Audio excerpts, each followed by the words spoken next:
तो कैसे हैं सब लोग। तो दोस्तों, मैं अरुण राव और कक्षा प्लस के ऑनलाइन प्लेटफॉर्म पे आपका स्वागत करता हूं। तो आज का जो अपना टॉपिक है वो है परसेंटेज। और परसेंटेज एकदम बेसिक से, एकदम बेसिक यानी कि जिस बच्चे ने अभी तैयारी शुरू ही की है वो भी आसानी से समझ सके। ठीक है। तो ये जो टॉपिक है ये आपके सभी गवर्नमेंट एग्जाम्स के लिए बहुत इंपॉर्टेंट टॉपिक है। और मैथ का नींव है मैथ की। ठीक है। तो इस टॉपिक को अच्छे फोकस से आप समझिएगा, फोकस से देखिएगा। चलिए शुरू करते हैं। तो डायरेक्ट सवाल से ही करते हैं, ताकि आपको हर एक चीज़ मैं सवाल के थ्रू ही समझाऊंगा। ठीक है। तो चलिए शुरू करते हैं। पहला सवाल, पहला सवाल ये है कि 8 32 के कितने प्रतिशत को दर्शाता है। तो जब भी आपसे कंपैरिजन करने को बोला जाए, जैसे कि ये किससे, ये इसका कितना प्रतिशत है, ये इससे कितना कम है, तो इस तरीके सवाल में आपको क्या करना होता है, रेशो लेना होता है। जैसे कि 8 32 के कितने प्रतिशत को दर्शाता है, तो 8 और 32 का हमें रेशो लेना है। 8 से काटा 1:4। ठीक है। तो 1/4 का कितना प्रतिशत है, 1/4 का कितना प्रतिशत है, 1/4। और 1/4 की जो फ्रैक्शन वैल्यू होती है वो होती है अपने 25%। ठीक है भाई। अगर आपको फ्रैक्शन वैल्यू डायरेक्ट याद है तो बहुत बढ़िया है, और नहीं भी याद है तो आपको सिंपल करना क्या है, जैसे कि फ्रैक्शन है, इसको आपको 100 से मल्टीप्लाई कर देना है। 4 से 25 = 25%। ठीक है। इस तरीके से बहुत आसानी से आप इस क्वेश्चन को कर सकते हैं। चलिए नेक्स्ट क्वेश्चन पे आते हैं। 0.35 0.007 के कितने प्रतिशत को दर्शाता है। तो अगेन जैसे मैंने आपको बताया, आपको रेशियो लेना है। 0.035 अनुपात 0.007। ठीक है। जीरो हटाया, अपॉन में 100, जीरो हटाया, अपॉन में 1000, तो जीरो से दो जीरो गए। 35:7/10। ठीक है। अब ये 10 इधर मल्टीप्लाई हो जाएगा, 350 अनुपात 7। और आप 7 से इसको कट कर सकते हैं, तो 50:1। ओके। अब हमसे पूछा क्या है कि 0.35 0.7 की कितने प्रतिशत को दर्शाता है। समझे, यानी कि ये एक के कितने प्रतिशत को दर्शाता है। एक से कंपेरिजन कर रहे हैं, 50/1। ये फ्रैक्शन हो गई। इसकी परसेंटेज वैल्यू निकालनी है तो 100 से मल्टीप्लाई करेंगे, मल्टीप्लाई 100, तो ये हो जाएगा अपने 5000%। ठीक है। 5000%, आंसर डी। ओके। पहले वाले में आंसर मैंने मार्क नहीं किया था, पहले वाले में 25% आया था, ये 25% अपना आंसर। अब आते हैं नेक्स्ट क्वेश्चन पे। नेक्स्ट क्वेश्चन है 2/5 का कितना प्रतिशत 1/25 है। यानी 2/5 का कितना प्रतिशत, तो 2/5 लिखा हमने, 2/5 अनुपात 1/25। तो 5 से ये 5 बार गया, 10:1। ठीक है।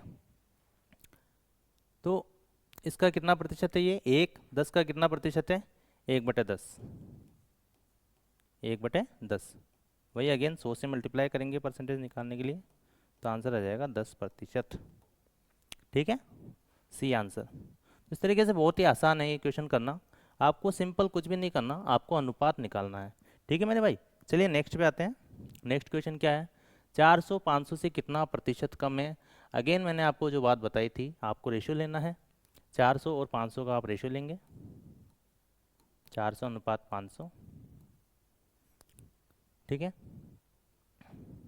ये 4:5 आया। अब क्या पूछ रहे हैं, 400 500 से कितना प्रतिशत कम है, तो कितना कम है मेरे भाई, 1। ओके। तो 1 5 से कितना कम हो गया, 1/5। और अगेन 1/5 की जो फ्रैक्शन वैल्यू होती है, परसेंटेज वैल्यू होती है, वो 20% होती है। तो 20% अपना आंसर, 20 से बाहुबली। ओके। चलिए नेक्स्ट पे आते हैं। 40 35 से कितना प्रतिशत अधिक है। अगेन वही रेशियो लेंगे, 40 35 का रेशियो, 8 7, 1 ज़्यादा, 7 से 1/7, और 1/7 की जो फ्रैक्शन वैल्यू होती है वो 14.28% होती है इसकी परसेंटेज वैल्यू। ठीक है, नहीं तो 1/7 इंटू 100, तो आप भाग दोगे तो 14×7 = 98, 2 बचे, जो कि ये हो गया। ठीक है, चलिए आते हैं नेक्स्ट क्वेश्चन पे। 80 के चौथे भाग का 5 गुना 120 के 2/3 भाग से कितना परसेंट अधिक है। तो वही कंपैरिजन वाली बात है। अगेन आपको करना क्या है, 80 के चौथे भाग का, तो 80 के चौथे भाग का 1/4 का 5 गुना, ठीक है, इसका अनुपात लेंगे, इससे कंपैरिजन कर रहे हैं 120 के 2/3 भाग से। ठीक है, ये हम अनुपात लेंगे, तो अनुपात क्या है, ये 20 बार गया, 20 से ये 6 बार जाएगा, और 6 से ये 3 से ये 2 बार जाएगा, तो 5:4 आ गया। कितना आ गया, 5:4। 1/20 मतलब 120 के 2/3 भाग से, यानी 4 5 से कितना ज़्यादा है, मतलब 5 4 से कितना ज़्यादा है, 1, तो 1/4, और 1/4 कितना होता है अपने 25%। Answer C. ओके, अब आते हैं नेक्स्ट क्वेश्चन पे। एक संख्या के अंदर, ये जो सवाल है ये है प्रतिशत वृद्धि वाले सवाल। यहाँ पे एक न्यू स्लाइड ऐड करते हैं। प्रतिशत वृद्धि और कमी वाले सवाल है। प्रतिशत वृद्धि व कमी,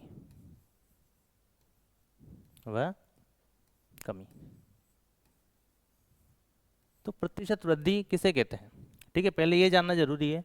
तो जैसे कि किसी भी संख्या में अगर मैं 25% की वृद्धि कर रहा हूँ, ध्यान से समझिएगा, 25% की वृद्धि करने का मतलब क्या है, 25% की फ्रैक्शन वैल्यू कितनी होगी, 1/4। यानी इसका सिंपल सा मतलब है कि 1 की वृद्धि हुई है 4 पर, यानी कि कोई संख्या 4 थी तो वो 1 की वृद्धि होकर के कितनी हो गई, 5। समझे। लाइक जैसे 20% की मैं कमी कर देता हूँ, तो 20% की जो फ्रैक्शन वैल्यू होती है वो 1/5 होती है। इसका मतलब संख्या 5 से 4 हो गई है, यानी 5 पर 1 की कमी हो गई है। कमी का मतलब ये हो गया। आप ऐसे भी देख सकते हैं 25% वृद्धि मतलब कोई संख्या 100 थी और 100 से 125 हो गई है बढ़ करके, तो अगेन वही अनुपात वही आ जाएगा, 4:5, जो कि हमने यहाँ पे निकाला था। ठीक है, इसको देखें आप, 20% कमी का मतलब क्या हो गया कि कोई संख्या 100 थी और उसमें 20% की कमी होने के बाद वो संख्या कितनी हो गई, 80 हो गई। ठीक है, तो वही रेशो क्या आ जाएगा, 5:4। ये अपने अनुपात आ गया 5:4। ठीक है, तो इस तरीके से प्रतिशत वृद्धि को देखा जाता है। चलिए अब क्वेश्चन पे आते हैं। तो क्वेश्चन है कि एक संख्या में 20 की वृद्धि होती है तो वह स्वयं का, इससे पहले भी क्वेश्चन था ये क्वेश्चन, एक संख्या में 20% की वृद्धि हो जाती है तो वह 120 हो जाती है। 20% की वृद्धि का मतलब समझते हो आप, संख्या 100 थी, 100 से 120 हो गई। ठीक है, 100 से कितनी हो गई, 120 हो गई, 120% हो गई। तो इस 120% की वैल्यू, नहीं, 20% की वृद्धि हो जाती है तो वो संख्या कितनी हो जाती है, 120 हो जाती है, यानी कि वो संख्या वैल्यू 120 है। 120% की वैल्यू कितनी है, 120, और हमें मूल संख्या निकालनी है, और संख्या अपने आप में कितनी होती है, 100% होती है। तो जो मूल संख्या है वो है 100। तो 120 की वैल्यू 120 यानी 1 गुना हुई है, तो 100% की वैल्यू भी 1 गुना हो जाएगी, यानी कि 100। ठीक है दोस्तों, तो बड़ी आसानी से हम इस तरह के सवालों को कर सकते हैं। आंसर इसका हो गया बी। अब आते हैं नेक्स्ट क्वेश्चन पे। नेक्स्ट क्वेश्चन क्या है कि जब एक संख्या में 20 की वृद्धि होती है तो वह स्वयं का 150% हो जाती है। स्वयं का 150%, मान लो कोई संख्या 100 है तो वो 20 बढ़ाने पर 150% हो गई, यानी वृद्धि कितने की हुई, 50% की। वृद्धि कितनी हुई, 50% की, और इस 50% की वैल्यू कितनी दे रखी है हमें, 20। और हमसे पूछिए संख्या, संख्या कितनी होती है, 100% होती है। कितना गुना, 2 गुना, तो यहाँ पे संख्या कितनी हो जाएगी, 2 गुना हो जाएगी, यानी 40। ठीक है, तो यहाँ से हमने संख्या बड़ी आसानी से निकाल ली है। जितना चेंजेस हमने यहाँ पे किया है उतना ही चेंजेस इधर होगा। 50% की वैल्यू 20 है तो 100% की वैल्यू 40 हो गई, तो आंसर अपने बी। अब आते हैं नेक्स्ट क्वेश्चन पे। एक भिन्न के अंश में 25% की वृद्धि होती है तथा हर को 20% कम कर दिया जाता है। ओके, तो भिन्न का जो मान है वो 3/5 हो जाता है। तो हमें क्या करना, मान लिया अपन ने भिन्न है x/y, भिन्न को मैंने मान लिया x/y है। ठीक है, तो मैंने क्या किया कि अंश में 25% की वृद्धि कर दी। 25% की वृद्धि मतलब 100 से 125 हो गई, तो मैंने अंश को कर दिया 125%। ठीक है, और हर को 20% कम यानी 80%। तब जो अपने फ्रैक्शन हो जाती है वो 3/5 हो जाती है। यहाँ से कट कर लेते हैं। किससे कट करें, 5 से कट करते हैं। 25 बार जाएगा, ये 16 बार जाएगा। ओके, तो जो x/y की वैल्यू आएगी वो कितनी आ जाएगी, 48 अपॉन में 25, इधर 5 से मल्टीप्लाई हो जाएगा 125। तो आंसर क्या आ जाएगा, ए आंसर। ठीक है, इसको डायरेक्ट आप स्मार्ट अप्रोच से भी कर सकते हैं। स्मार्ट अप्रोच क्या है, स्मार्ट अप्रोच को मैं हमेशा क्लाउड में बंद करके लिखूंगा। ठीक है, अच्छा नहीं बनाया यार क्लाउड, चलो कोई बात नहीं। ठीक है, देखते हैं। तो मूल बिन रिजल्ट क्या हो रहा है अपने, 3/5 हो रही है, 3/5 हो गई। जो चेंज ये करने को बोले हम उसका जस्ट रिवर्स करेंगे। जैसे कि इसने अंश में चेंज किया है, हम हर में करेंगे। ठीक है, डायरेक्ट आंसर पाने के लिए ये मैंने हर को 125 कर दिया, और हर को 20% कम करने को बोला तो हम अंश को 20% कम कर देंगे। ओके, 16 बार गया तो 16 दिया 48/125, तो ये आपकी डायरेक्ट आंसर आ जाएगा। ठीक है, तो अगर बेसिक से करोगे तो आपको ऐसे करना है, और अगर डायरेक्ट करना है, चलिए डायरेक्ट वाला जो तरीका है ये नेक्स्ट क्वेश्चन में अपन डायरेक्ट अप्लाई करके देखते हैं। नेक्स्ट क्वेश्चन क्या है कि अंश में 20% की वृद्धि होती है तथा हर में 20% की कमी होती है, तो भिन्न 4/15 हो जाती है। तो हम क्या करेंगे, 4/15 ये लिखा, अंश में वृद्धि की अपन हर में करेंगे 120, हर में कमी की अंश में कर देंगे 80, 40 से काटा 2/3, कितना हो गया 8/15। तो ये अपने मूल भिन्न डायरेक्ट आ गई यहाँ से। ठीक है, 8/15 आंसर सी। तो इस तरीके से ये स्मार्ट अप्रोच है, इसको आप डायरेक्ट कर सकते हैं। इसके लिए x/y ऐसा मान के करने की जरूरत नहीं है। अगर तो आप इसको डायरेक्ट करना चाहते हैं तो ये सबसे सिंपलेस्ट वे है। चलिए अब आते हैं नेक्स्ट क्वेश्चन पे। एक संख्या उसके 3/5 के बीच के अंतर का मतलब एक संख्या और उसके 3/5 के बीच का जो अंतर है वो 274 है। ठीक है, संख्या क्या होती है, 100% होती है। ओके, और 3/5 कितना होता है, 60% होता है। तो 100 और 60% के बीच के अंतर की वैल्यू कितनी दे रखी है, 274। यानी कि 40% की वैल्यू हमें कितनी दे रखी है, 274। पूछा क्या है, क्वेश्चन में टाइपिंग मिस्टेक है, इसको आप लिखना कि उस संख्या का 20% निकालें। ठीक है, संख्या का 20% ज्ञात करें, 20% ज्ञात करें। ओके, पूरा टाइप नहीं हुआ है क्वेश्चन।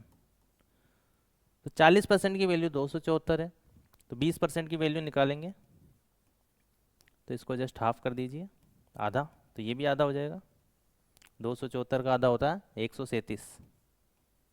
ठीक है, तो ये अपने आंसर आ जाएगा ए। ओके, अब आते हैं नेक्स्ट क्वेश्चन पे।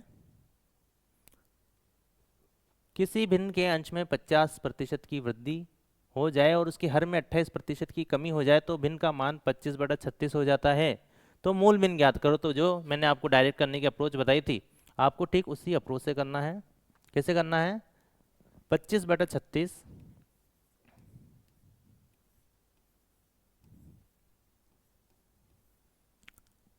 अंश में वृद्धि बोला, हर में कर दिया।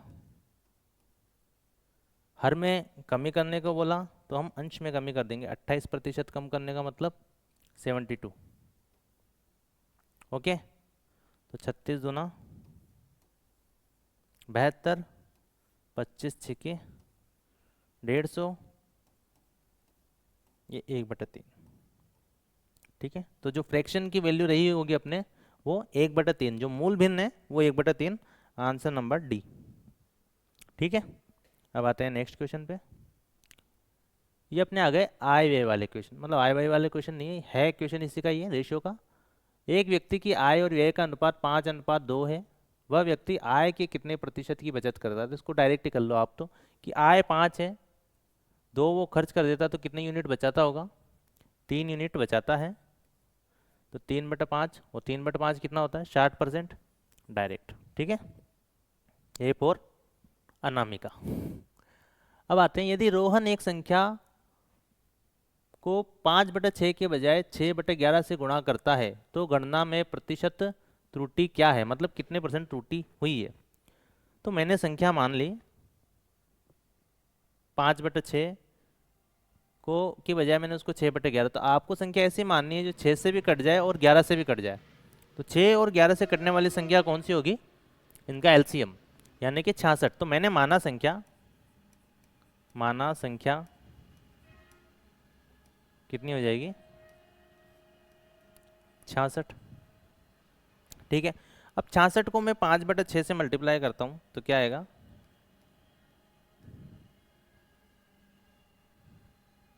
55। ओके, और यहाँ पर 6/11 से, अब मैंने 5/6 से मल्टीप्लाई करने के बजाय मैंने कितना किया? 6/11 से कर लिया। तो 66 को मैं 6/11 से मल्टीप्लाई करूँगा तो ये आ जाएगा 11×6 = 66, 6×6 = 36। ओके, ठीक है, तो कितना त्रुटि हुई है अपने? घटा दो, 14 और 5 19, तो 19/55 इतनी त्रुटि हो गई है। तो 19/55 कितना हो गया अपने? आप 100 से मल्टीप्लाई करें तो 5 से घटा 11, 19 दूना 38 बटे हुए 11, 11×3 33, 5 11×4 44, 6 बचा, तो 34 सही 6/11% अपना आंसर आ जाएगा। कितना आ जाएगा? 34 सही 6/11, आंसर ए। कि सर संख्या माननी जरूरी है? जी हाँ, कुछ केसेस में माननी जरूरी है। आप इसको डायरेक्ट भी कर सकते हैं, डायरेक्ट रेशियो ले लीजिए, डायरेक्ट आंसर आ जाएगा। देखो डायरेक्ट में बताता हूँ आपको, ये क्लाउड में बताता हूँ, स्मार्ट अप्रोच। ओके, 5/6 की बजाय मैंने मल्टीप्लाई कर दिया 6/11 से। ओके, तो क्रॉस मल्टीप्लाई करा, 55 6 6 36, तो देख लीजिए डायरेक्ट ये रेशियो आ गया जो हमने ऐसे किया था। वो रेशियो आप डायरेक्ट ही कंपेरिजन करके आप कर सकते हैं।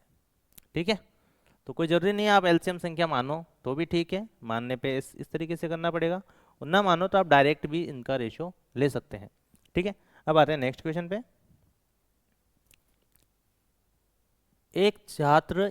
यदि एक छात्र किसी संख्या को 2/3 के बजाय 3/2 से गुणा करता है तो प्रतिशत त्रुटि क्या होगी? तो इसी को स्मार्ट अप्रोच से करेंगे, मतलब डायरेक्ट रेशियो लेंगे। 2/3 से मल्टीप्लाई करना था, लेकिन मल्टीप्लाई कर दिया 3/2 से, तो 2 दूना 4 अनुपात 9, तो कितनी त्रुटि हो गई? 5 की 4 पर, 5/4 इंटू 100, 25 इंटू 5, ये अपने 125% आ जाएगा। ओके, यानी कि आंसर बी। अब आते हैं नेक्स्ट। नेक्स्ट समानुपात वाले हैं, तो वो आप नेक्स्ट वीडियो में करेंगे। ठीक है, तो दोस्तों, तो अगर आपको वीडियो कैसा लगा आप कमेंट में मुझे ज़रूर बताएं। अगर मुझे मेरी स्पीड थोड़ी ज़्यादा लगती है तो वो भी आप कमेंट में बताएं। स्पीड अगर कम लगती है, मैं स्लो पढ़ा रहा हूँ, तो वो भी बताएं, ताकि नेक्स्ट वीडियो में स्पीड को अच्छे से मेंटेन करें। और आप इन क्वेश्चन की प्रैक्टिस करें घर पर, ताकि आपके इस टॉपिक से कोई भी नंबर नहीं कटे। चलिए, तो अगर वीडियो पसंद आया तो दोस्तों इसको लाइक करें, शेयर करें, सब्सक्राइब करें। ओके, धन्यवाद।